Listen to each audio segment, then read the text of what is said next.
All right, Evan. Welcome to People of Utah. Thank you. I'm excited for you, bro. So let's start with where you're from. I know you're not from Utah originally, and what you're doing with this, like why you're in Utah right now. Yeah, so I'm from Las Vegas.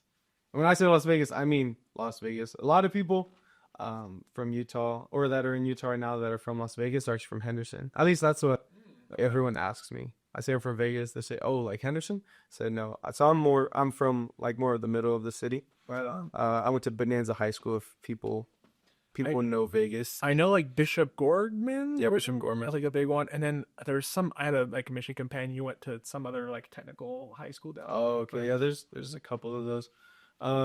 But it's like Summerlin is like the west side where like Palo Verde, there's a lot of members of the church in Summerlin, in Centennial Hills, and in Henderson. Okay. I feel like. But they're all over the city. I mean, they built the second temple.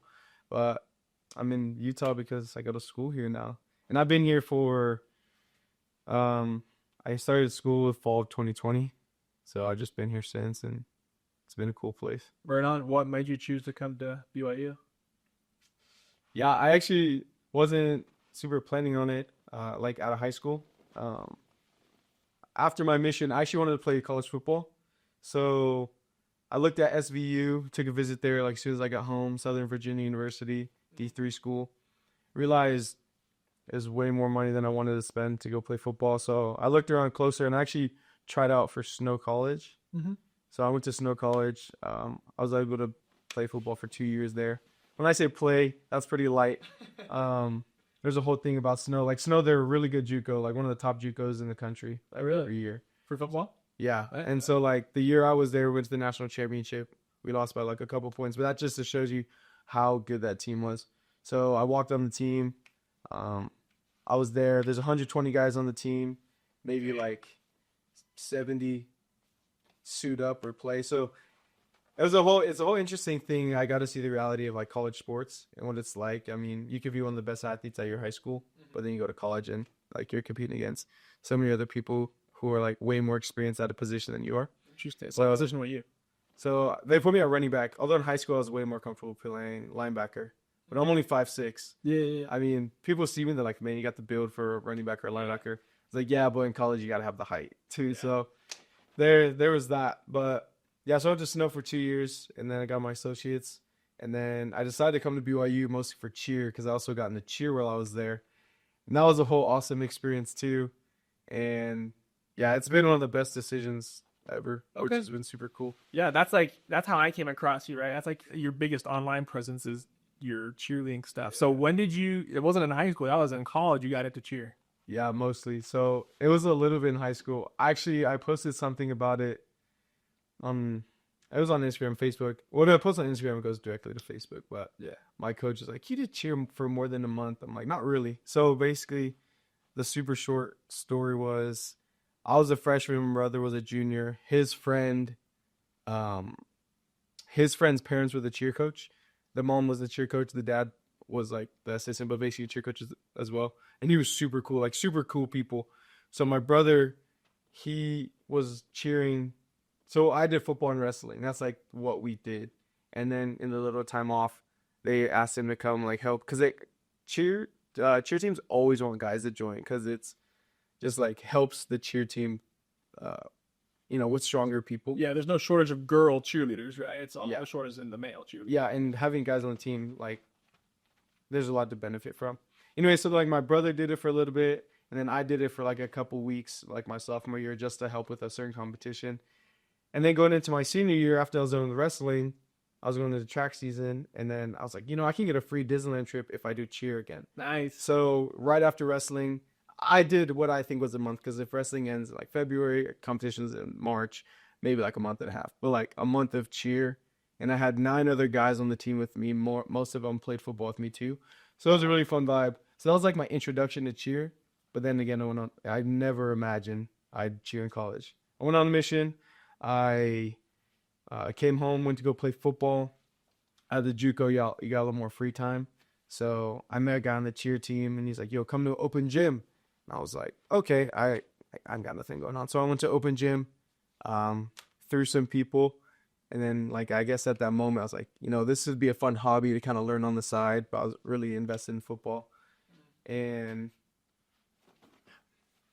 because again, JUCO, it was a lot less like time consuming as far as football went. I actually was able to cheer and play football at the same time. Not cheer at the football games, obviously, Right. but my schedule was like I wake up at like 5:30 for 6 a.m. lifts for football. Lift from 6 to 7. Then I go to cheer practice from 7 to 9, and then school with like breaks and stuff. School from basically 9 to 2.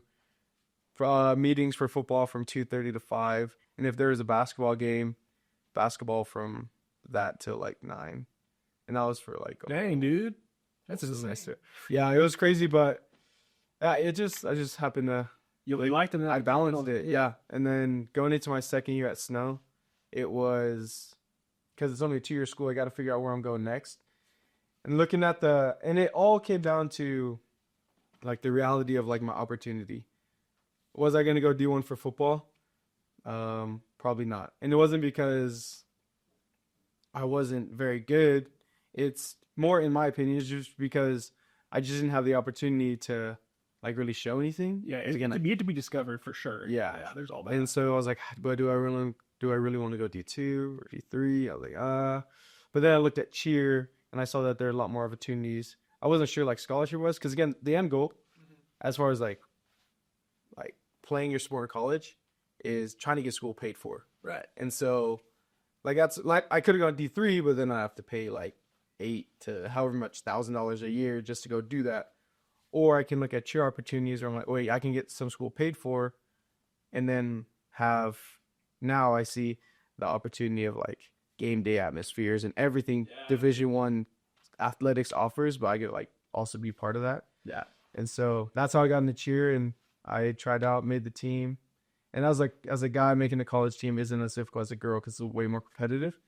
But yeah, I mean, it's been one heck of a ride. That's awesome. Yeah, man, no regrets at all. My love for football is way up there, but as I've progressed in cheer and realized how much more I can do, my love for cheer is like equals it as much. That's sweet. So how would you explain cheer to people who don't know a lot about it, like me? Because when I think about cheer, Yeah, I know you guys like do stuff at sporting events. Yeah. I also know there are like competitions and you compete, but I don't know like what are you competing about? Like, is it some kind of routine that judges score? Tell me, what is cheer to someone who doesn't know what cheer is? right. Yeah, I guess saying like I cheer is pretty vague, and there's a lot of, let's say, misconceptions as far as, or like stereotypes when it comes to like being a guy cheerleader. Again, growing up, being a guy cheerleader was like, in the sense you think like you're super preppy, like you're doing what the girls do as far as like motions, pom poms and stuff like that.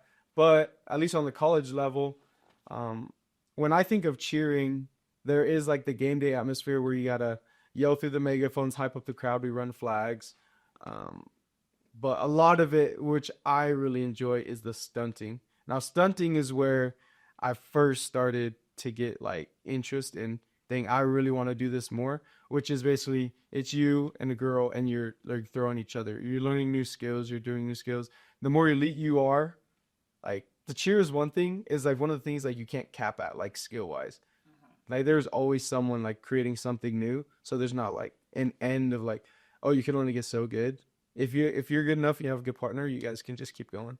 And so we cheer at the games, but when it comes, there are competitions. And that's just based on, a choreographer puts together a routine, and you're just competing your routine against other people's routine, and like cleanliness and skills hit, and execution and stuff like that. And it's one of the things where you only compete like one time. I mean, you could like theoretically compete at different competitions, but people get a routine, let's say in January or December, and that is what they're trying to clean up to hit as perfect as possible until April. We were at a competition called NCA, and there's really two really big collegiate ones. It's UCA and NCA. UCA is in January, NCA is in April. That's the one we go to. Okay. UCA competes on Sunday, so we don't go to that one. But yeah, that's kind of the end goal, because as a cheerleader, our main focus is like everyone else. Our main focus is every other sport, anything the university wants us to do. That is our like number one priority as far as like the school's eyes. And then going to compete for like our own competition is something the school would totally support if we've like done everything we need to. But yeah, it's our one chance to like go do something for ourselves, and it puts a pretty good name, and kind of like when BYU goes anywhere, it gets our image out more. Like this past year, I met a lot of people from different universities, and I said I went to BYU, and just get all the same questions about like coffee and all those interviews that people watch from Yeah, like BYU interviewers. and all that. And you're like, a lot of that stuff isn't really real. And they don't just see like once they realize you're from BYU and oh wait, you're actually a really cool person, then like they kind of like change their perception, which is kind of the whole idea is to enhance the image of BYU, which of course enhances the image of the church in a sense. And I think that's a really cool opportunity that like we get to do as we go to these other places.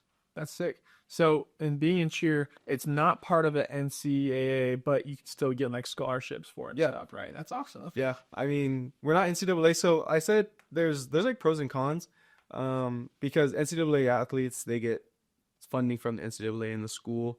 We get our coach has done a really good job at helping us become integrated into the athletic administration, so we get a ton of benefits that like years past they don't get.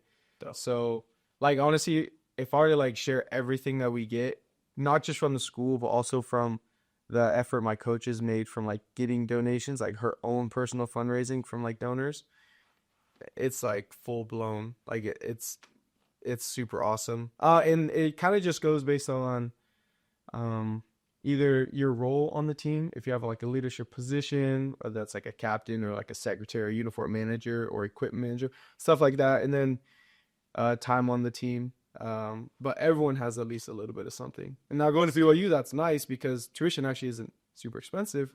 So it does make a big difference. So yeah, there is like scholarship opportunities to pay towards school.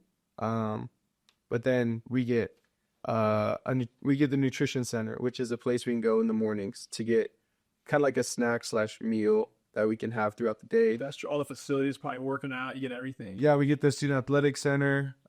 We get advisors from the athletic department. We get a $12 swipe a day for food. So I mean, I don't really buy groceries during the school year. No, it's the perks are insane. And then I get to travel the country, sometimes the world. And so you go, is it just with the football team or do you go with the basketball team too? Or? So we go to away games with football, and it divvies up between the team. We have 46 people on the team or 48. Oh, dang. We have a big team. And so it divvies up depending on seniority and how many people get how many games and whatever. But we go to all the away games. And then for basketball, we go to the tournaments. So Big 12 tournament, NCAA tournament. That's sick, dude. Because they travel so much so, but we go to the tournaments and yeah, those are a blast. That's pretty fun. Traveling is probably one of my favorite things. I think if I was a part, that'd be the coolest thing for me. It's sick, dude. But the nice thing is like we leave on like for football, we leave on a Friday. The team leaves on a Friday too, but we go through Salt Lake, but it doesn't matter. Like, we leave on a Friday, we get there Friday night, and then if you're caught up on your homework, it's super nice because we go out to eat somewhere and then if the game's a night game, it's nice because we get to like spend the day, I don't know, exploring whatever city we're in, and then we go cheer at the game. Hopefully we win, which we did this a lot this past year, and then the team normally goes home that night, but we leave the next day. Nice. And so instead of rushing to get on the charter plane, we get to go back to the hotel, relax, maybe go out and eat again. Yeah, it's definitely it's awesome. It's good. Yeah. So what's like one of your favorite trips you got to go on for an away game in all your cheer career? Well, I'll make a quick little list and then go off that. Yeah. So some of my favorite games, Arkansas was super fun. When we played Arkansas, we beat them. That was cool because I'd never been SEC. Yeah. And then we got to beat them. And so it was cool to see the SEC environment. University of Texas was cool too. And then these are all super awesome.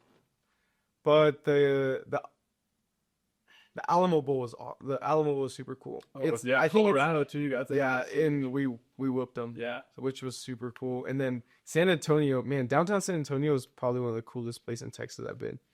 Super nice. Like the river walk, the food was amazing. Really good vibes. And then, but the other cool spot, just by virtue of its location, Sweet 16 was in Newark. So we got there on Wednesday to play. Let's say we got there on Tuesday to play on Thursday. So we had all Wednesday free. So we're in New York City that whole day. Sick. And like I've been there, but it's one of those things where you just go to New York City one week, everyone's in school. That's so sick. Although I mean, we played decent. Alabama just played historic. Oh yeah. No, that was crazy. They put on like an all time performance. Yeah, I remember that game. But those two got to be some of my favorite. But That's awesome, I man. think my least favorite was we went to the New Mexico Bowl one year, actually in 2022, and it was just really cold. Like we won that game, but there wasn't a ton in New Mexico. I guess there's other parts that's super pretty, but yeah, it was just Compared to all the rest, it would. yeah, like compared to all the rest, I'm not gonna fash on New Mexico. Yeah. I Yeah. got you. That's sick, man. Okay. So tell me, like, I mean, I know post college kind of how the path works for football and basketball, but what about cheer? Is there like an organized thing? Like, I don't know, do you get to get picked by some NFL team or apply to them, or how does that all work? Yeah. So from what I know, I actually don't know a ton about the other competitive competitions because there's college cheer, then there are for lack of a better term, I could just say clubs. There are a ton of like different clubs. Like independent and organized, just Yeah. cheer clubs. Okay. There's like I guess you can call them like all-star. There's like all-star cheer teams. And these are people who like there's tons of them, like from little kids to like grown-ups. So I guess from what I've seen, what's next is there's nothing I would say like full-time professional That you know of. that I know of, and I could be wrong, but they are from what advertisement I saw at this last national competition. They're trying to start professional cheerleading. I don't really know what that is or what that looks like or how that would make money. There's a ton of money that goes into cheer, like cheerleading, kind of like dance and lots of things. It's so expensive to be in. But I mean, I don't really see how like one can profit off doing that as like a living. Maybe like, of course, a side job as a hobby and then maybe some money. But I couldn't see it as like something super long term. So do you think your cheer career is ending at BYU? Are you considering stuff in the future? Yeah, that's a good question. Past college, I don't think so because I don't know because to go because I'm not paying to be a college cheerleader, Sure. but like to go do the next level like all star and stuff. Unless you like get it paid for, but I don't tumble. Here's the thing: a lot of these guys, not that tumbling is the most necessary. A lot of these guys they can stunt and tumble, and those are the people who get on like Team USA and compete at like international cheer competitions and stuff like that. And that's not something I do, and so that is like a little barrier. But I think the next step, if I wanted to, is like in a sense like a sort of coaching, like private coaching, like coaching cool. privates, like Yeah. teaching people one-on-one or like hosting clinics. And from like what I see on social media, people I follow, there's a lot of big people who like travel the world for this kind of stuff. Granted, they're really, really good.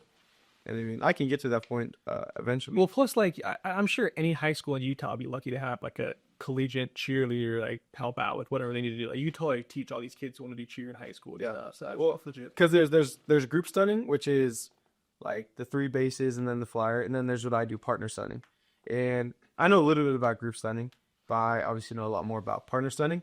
And that's actually a good point because I think tomorrow, me and a couple of my teammates we're just asked to go help do a clinic at one of the high schools. Right. And the girls are really going to focus on the group stunt, but this is the really cool part that I love about cheer and that I am a lot more invested in is growing the sport for guys.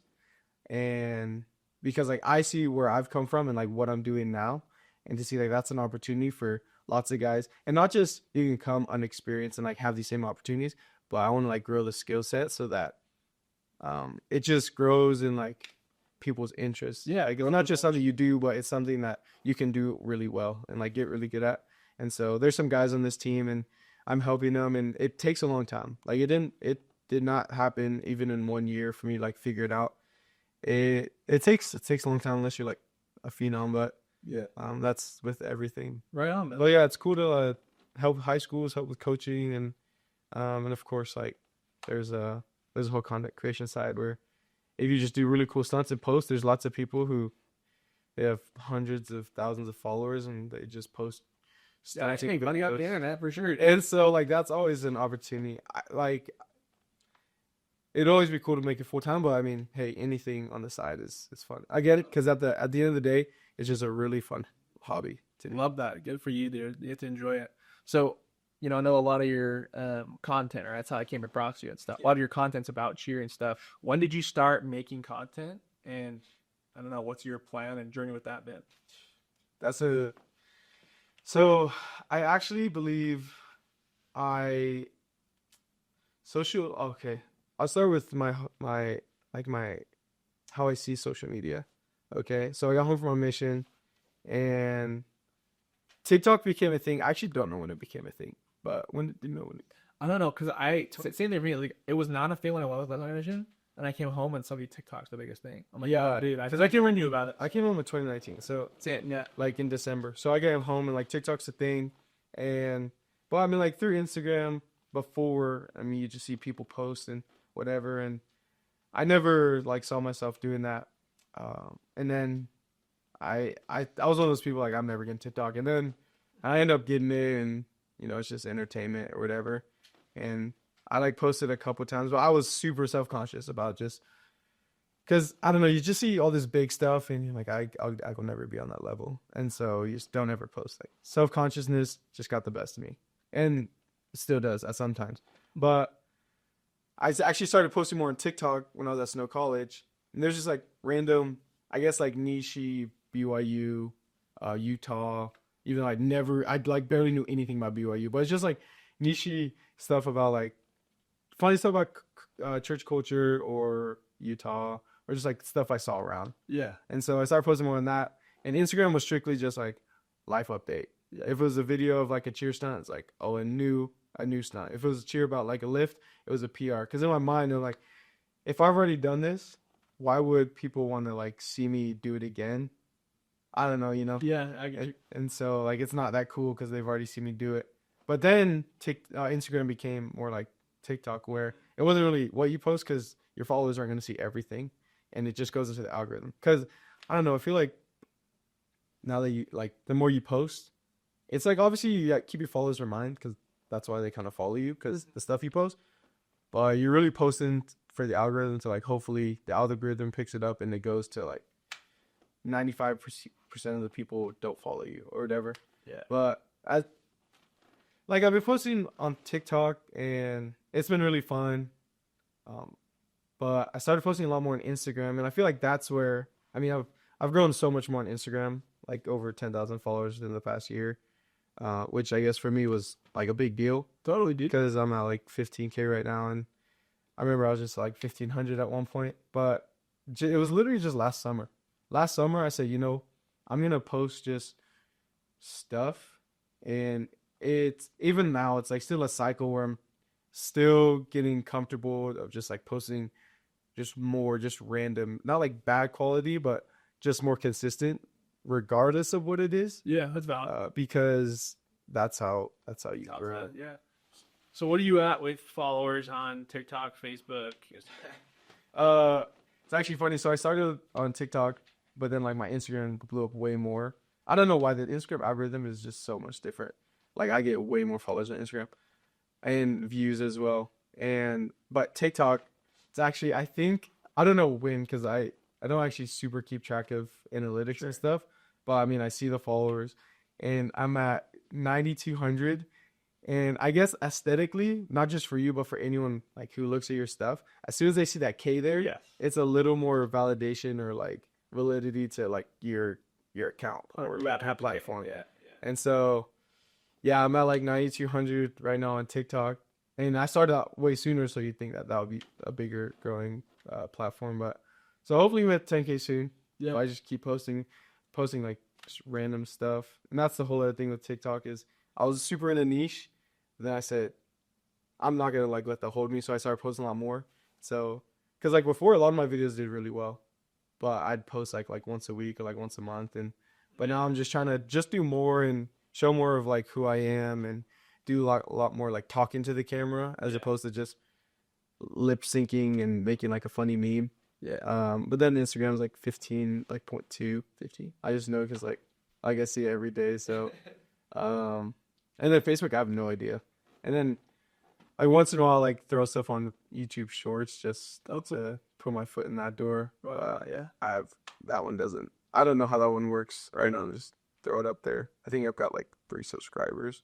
So being part of, BYU and all your content, like, having a link to BYU, lot of anti-church haters in your comments and stuff.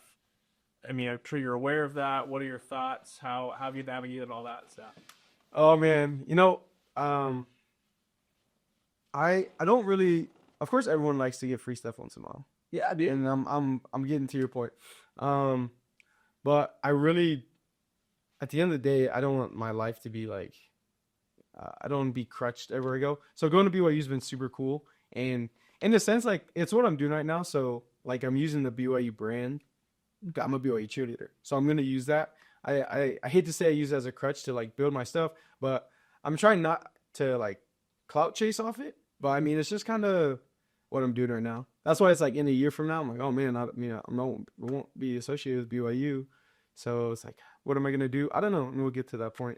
But I do post about BYU and some stuff. A lot of stuff goes viral, and I post stuff about the church, which of course affiliated with BYU, and yeah, a lot of anti comments, especially a lot recently from the few videos I've just like posted, and it's kind of funny because once I see a comment section is like going in that direction, I should just stop reading them. Like I see tons of notifications come in for like comments, and you kind of just get a gauge after a couple scrolls, and like I'm not super worried about what people say. But it is just like in the back of my mind of like the stuff I'm posting, is it helping the image of like, let's say mostly the church, because like at the end of the day, like the image of the church is really important to me because the church is really important to me.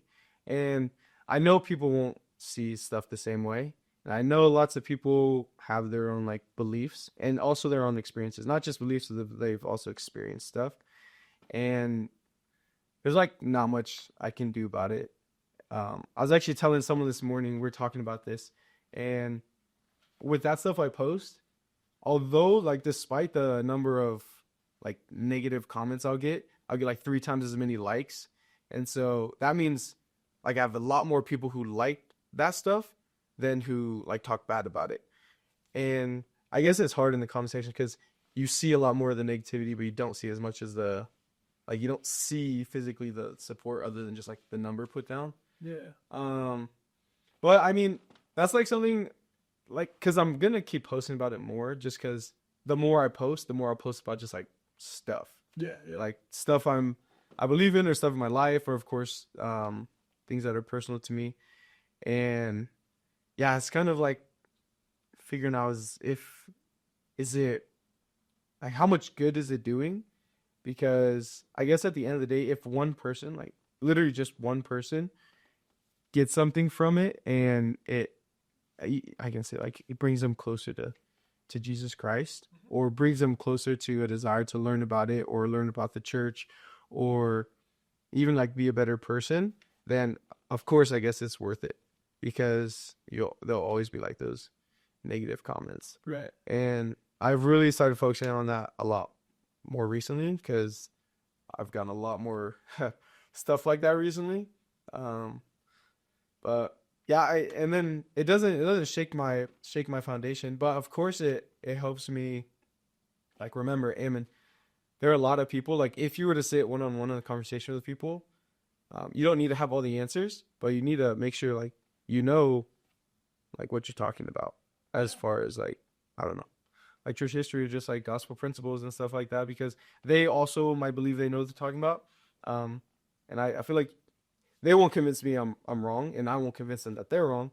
But to make sure it's a cordial, good discussion, you can leave like in good terms. I think that was like really important. So, okay. And then there's of course like BYU stereotypes about words I don't even want to say because I actually hate like promoting that kind of stuff. But it's like it's just dumb stuff people hear. And I guess that's the other thing about like my content. I'll just say this is hard. I hope you like you will never see a video put out by me that is like what's the word, like unwholesome, because ever since I started posting videos like on TikTok, and what I mean by that is like crude jokes or like jokes with like some certain meanings, okay, like if you really look into it, especially like the BYU S word, yeah, like that stuff. I just because I post everything imagining my youngest siblings are watching it, because that's really like when you post something anyone can watch it. Yeah. And For your future kids or anything. yeah, and so I don't want like any of my videos being like, what was dad talking about, and then them to like look more into something like that, or to think my younger siblings think I'm really into this sort of, humor or just that sort of stuff. And it's just I'm not comfortable doing that kind of stuff. And sometimes people ask me to make videos about certain things, and I'm like, no, because like if I don't want like my younger siblings to watch it, then I wouldn't want to like put it out, because I see what I watch, and that's literally the same stuff on everyone's For You pages. Yeah. And so, and the coolest thing is, DMs and comments I've seen, and people I've literally met in person, and they're like, hey, your stuff's like super family friendly, super wholesome. Like my kids like watching your stuff. And that's what you have to remember, like little kids are watching. Because like if you really focus on the little kids, it's kind of like anything. Like if people focus on little kids, they'll make more of an impact than if they focus on like older people. Totally. Yeah. And so That's awesome, man. This is a lot of great things you said there. Your integrity. I love that. Respect that. And also like another thing I thought of was like how you said, oh, I get 3 times as many likes as I do all these hate comments and stuff. And it's like, do you go have a fantastic experience somewhere? You might probably not go on the Google, leave a 5-star review.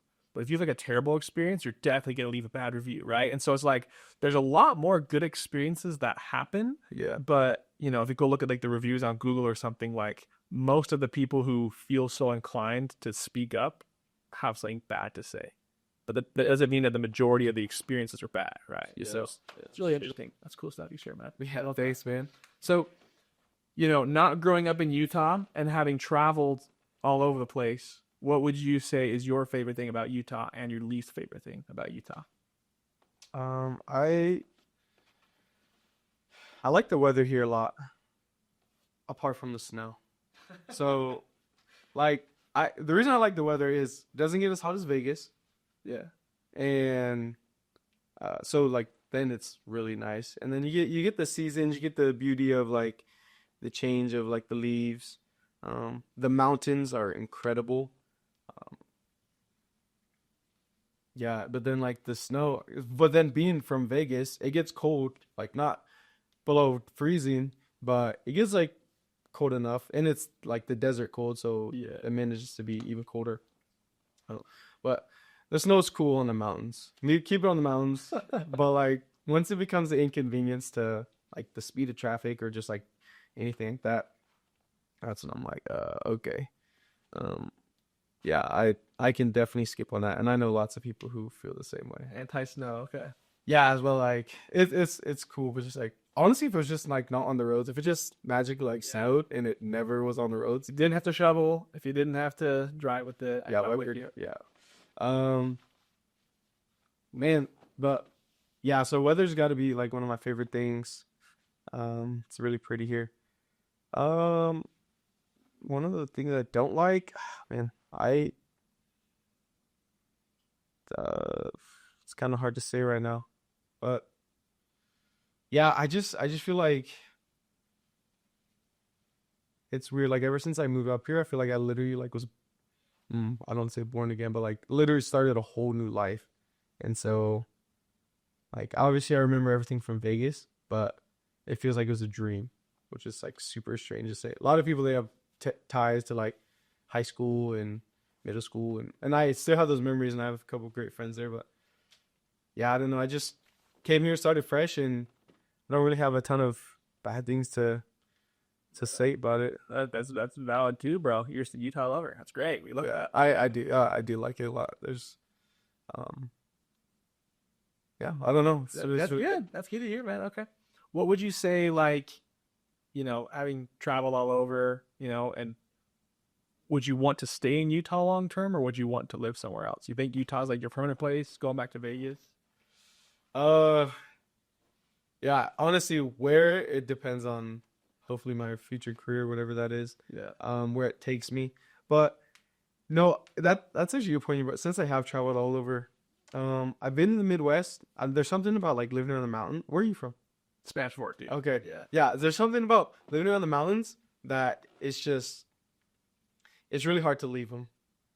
And like the Midwest, no mountains. It's more difficult. I mean, there's probably pros and cons anywhere you live, but no, I really like Utah. Um, Actually, I am surprised for as much as it snows. Maybe it's just for the last few years. It doesn't like snow as much as like Minnesota or like Sure. up there. And so, as much as I don't like snow, it's not actually too bad. Okay. Like there's a lot of like days where like it might not snow, but no, I like Utah a lot. I said if I move back to Vegas, so I was from the central part, and if I move back to Vegas, I definitely try to live on the outskirts, which are like the nicer area of town. Yeah. Um, Yeah. for obvious reasons. Just because, like, I grew up, I don't know. It was like normal for me, but like some might call it ghetto. Like, especially people from here might go down there, like, wow, this place is ghetto. But I also knew way more ghetto places, in Vegas. But yeah, just the area I grew up. I mean, there wasn't there wasn't a ton going on, but Cool. yeah, I could live back there. It was a cool place. It's a good city. People think Vegas, they think of like the Strip, and they consider all of Vegas that. But now Vegas is very much just a normal place that has the most entertaining part of the world. Oh yeah, 15 minutes away. Totally, dude. Oh yeah. Okay. That I never really went to. Yeah. So tell me, like, thinking back on your life, is there a point in time you would go back to give yourself advice? What point would it be? What would you say to yourself? Dang, yeah.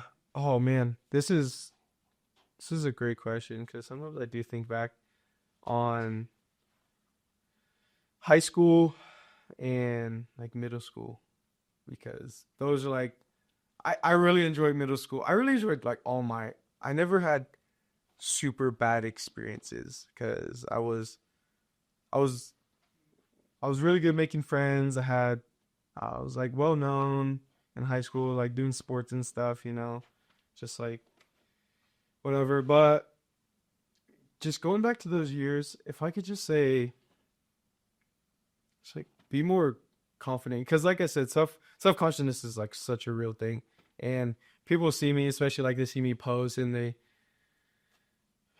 they see like what I look like, I was gonna say they see your freaking jacked muscle, dude. and they're like, man, like, this guy is like maybe even like full of himself or like super confident. And like around my family, I'm like obviously super open and have like no filter of like how much I express myself and like my energy, um, or like my opinion as well. But I'll just say, um,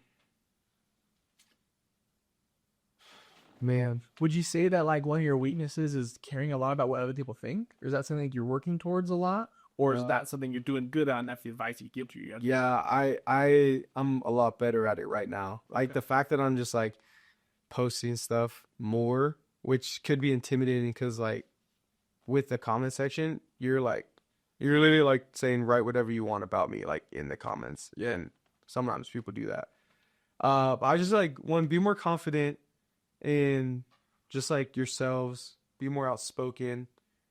Um,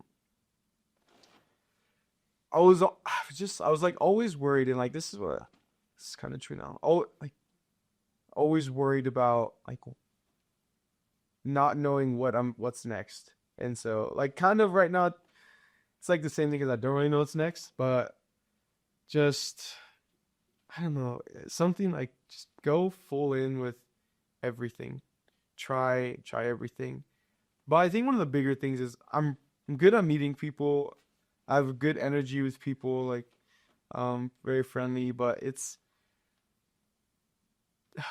like something like try to have more lasting, meaningful friendships in high school because I would like really stay like I stayed home a ton. Like I don't know, like people go just on the weekend, and I just feel like I wouldn't fit in. And I think like that's the thing. Like I see a lot of people that are very outgoing, have big friend groups. Not that having a big friend group is important or like even necessary, but a lot of times I'll just like shut myself off from like going out and doing stuff. There's like other variables or factors in there as well that like having a big family, transportation, everyone like was far away that like were my like people I would associate with. Yeah. But yeah, I had like three close friends and I like wasn't super like I didn't go out and do a ton of stuff. And like right now I kind of regret that because I mean, lots of people they have lots of experience doing I don't know, like going and having fun with their friends and I didn't really do that a lot. And so now it's like, okay, what do you want to do? I'm like, honestly like I don't know, like sitting home sounds pretty good to me. But like going on these like little adventures, granted we don't have like mountains and we're not in Utah, but and I was in the middle of a city, like going out and like doing random adventures. Like I wish I did more of that. I think that's the biggest thing. Like just go out do more adventures. Um, somehow like flip the switch in your brain when like to not worry about what people say. Love that, man. That's great. So maybe that's looking back, looking forward. You know, if you knew you couldn't fail, what would your path be? Career wise, family wise, like what are the biggest things you're hoping to accomplish in your life? If I couldn't fail, this is like one of those questions. Like if you had unlimited money to Yeah, do yeah. it, How would you spend your time with your buddy? oh man, this is a so actually love content creation. I mean, I feel like I'm really new to it, and I would, and I am. I'm going to. I'm gonna like I need to put more time in like learning, like and learn about like all the aspects, because I think I'm very much kind of like I'm not super proactive in like a lot of things. And like in the learning, I like, let's say for social media, for example, I do a lot of scrolling, right? But then I'm like, man, I could be creating or like posting or like doing my own thing. But here I'm just like wasting time in a sense. And with the excuse of, oh, you're just like, I don't know, learning what the trends are or whatever. But it's kind of nonsense. But like just being proactive in lots of things, just being more ambitious. If I couldn't fail, I'd be more ambitious in like the social media side because that's kind of where my passion is right now, where I see like it's really fun and something's clicked in my brain recently. Like, don't do what people tell you to do, as far as like, oh, you should. If it does not sound fun to you, or like you don't see yourself wanting to do it, I'm like, I don't really want to do it. There comes a time when you got to do what's necessary to like pay the bills. But if you can like get paid or like find a way to make money doing something like you actually enjoy, 100%. And so, not saying that's like really what I'm like the direction I want to go, but it's what I find right now to be like, dang, that's where I would like to go. Sick. Um, and then yeah, I mean, of course, there's like getting married, hopefully that stuff like getting a girlfriend, those kind of things you can fail. Married? Well, I have to get a girlfriend first, bro. But then the man, the other thing that people like is my go-to about when people ask if you have like unlimited money. It's of course I would love to help everyone in America as far as like living conditions, problems here and whatever. But the one of the things that crossed my mind is like helping. So I serve my mission in Liberia, in West Africa. So if I had unlimited money and resources, I would do everything I could like help people here. But I would love to go back to at least Liberia because they've had like a war torn history, and just go just help that country just develop a lot more. Because like I've lived there, I've seen it, and it's like, man, there's so much that like to get where they need to be to even like uh, be anywhere close to the infrastructure. A lot of living condition is infrastructure, and then there's the government and the how do I say this, the corruption. I think government's like a whole another thing, but like the infrastructure alone makes a big difference when like people have like electricity, Oh, water that isn't just pulled from a well. But like if they had that, it just changed a lot of like how everything works. And I don't say like I would never want to say like, oh, American victim mentality for like Africans, but to just help them get their feet under them more. Like I know they would appreciate it because I've heard them with my own ears. Like talked about how much they would help them. wow, that's awesome, man. It'd be a great impact to you. That's sweet. I would love it to at least have some sort of impact there. Yeah. Well, in closing, Ammon, if there was only one thing you could communicate about yourself that you want people to know about you, what would the one thing be? Um, I feel like what I would just want to let people know is I'm a very I'm always open for correction. I'm always open for guidance. I'm always open for what do I say? I say this sometimes. I'm not above reproach, or like I'm not above people telling me what I need to do better, because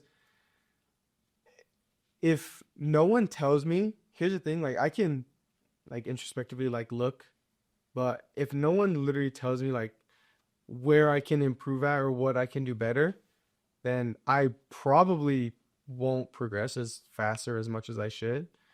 Um, and so I don't know, that's just for anything, and whether that be for like either social media or like as an employee or as a friend, like I can always ask for forgiveness. That's the thing. I'm never too proud to I think I don't need to be forgiven. I can always like introspectively look at a situation, see, okay, I see where they're coming from. I see what I can do better. Let me ask them for forgiveness, or at least just apologize. And then I will take steps for it.